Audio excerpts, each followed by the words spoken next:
As a brewer, Ethan Buckman knows a good bar when he sees one, but his pick is more than just a great draft list. You can also find high-end citywide specials and what he claims are the best onion rings in the world. For a cold brew and a hot fish, he recommends checking out American Sardine Bar in South Philly.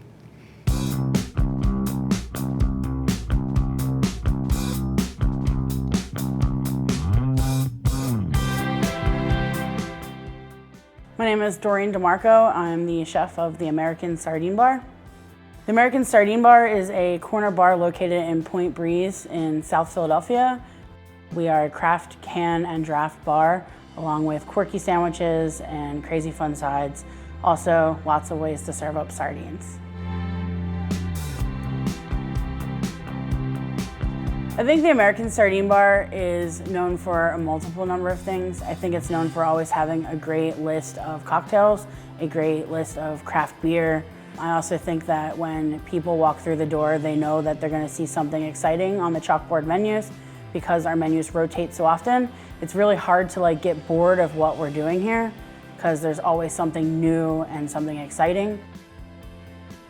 I would hope when the customers leave here, when they walk out the door, they're already planning their next trip back because, like I said, with chalkboard menus and the menu forever changing, keeping things exciting is more than enough reason to plan your next trip almost immediately when leaving. Ethan, American Sardine Bar has a lot going on. Tell us why you picked it. There's an excellent beer list. The food is excellent. It's exactly what you want when you just want to go to a casual place to relax. All the ingredients are very fresh. The conception behind what they're doing is at the same level as a lot of high-end chefs, but they're just making sandwiches meant for a bar, which is really cool. They also offer 4 varieties of whole sardines. My favorite are a la plancha. They also have them grilled. They do have the best onion rings in the world. Yeah, that's a bold claim. They're the best onion rings in the world. What makes them the best? They're large, they're huge. They come with this amazing zesty sauce. It's more of a hummus. Yeah, it's super thick. It's a hummus. And, a bad onion ring like you might get at a county fair or something, when you bite into it, you rip the whole onion out and you're just left with greasy batter. These you could take a big chunk out of them. They kind of stick together, which is really nice. And the whole place is just sort of ideal to meet a couple of friends, have a couple of beers, and just sort of unwind at the end of the day. Mm-hmm. Robin, you started your meal with those onion rings as well. We started them with the onion rings, and I will echo Ethan, they were amazing. Just fabulous. And the dip that it came with was ideal. I'd never ever considered pairing onion rings with a hummus. Just never in my wildest imagination. But we also had the Thai curry wings.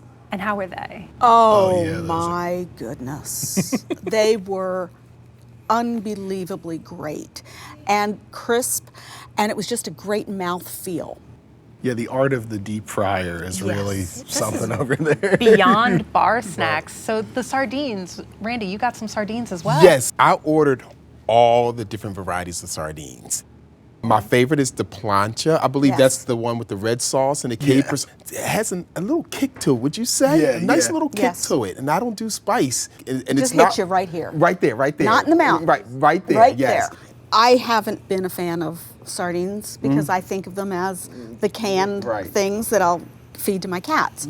But the sardines here were so large and so fresh. And it didn't seem to matter if they were grilled or planched. Right. They were delicate. Right. Yeah. And it was a flavor that you don't get very often in a fish like that.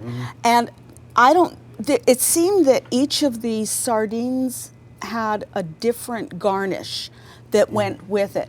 And the one that has stuck in my head so much is the one with the pickled green strawberries. Yes, that was my second favorite. I had only had pickled green strawberries at the restaurant I'm going to talk about before.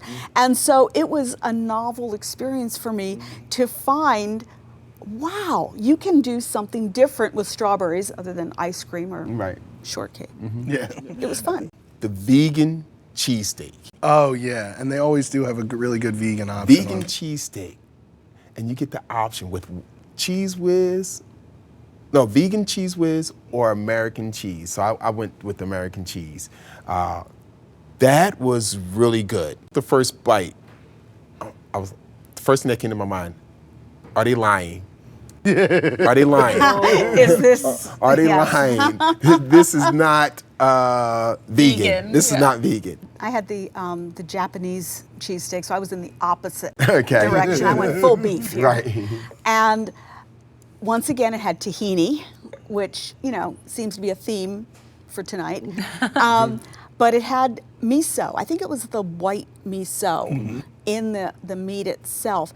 And that had a different level of flavor that I'd never considered putting on a cheesesteak, miso and tahini. It was, wow, this works. These are Wow. really upgraded bar sandwiches. Yes. It gives you that, like you said, that character, that neighborhood bar feel.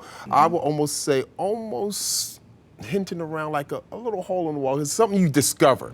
The idea of bar culture is really important to me. That like the type of place that is just sort of designed for people to go hang out in, spend a long time at. You don't have to, you could spend a lot of money, have a big full meal. You could just have a couple of beers and some snacks with your friends.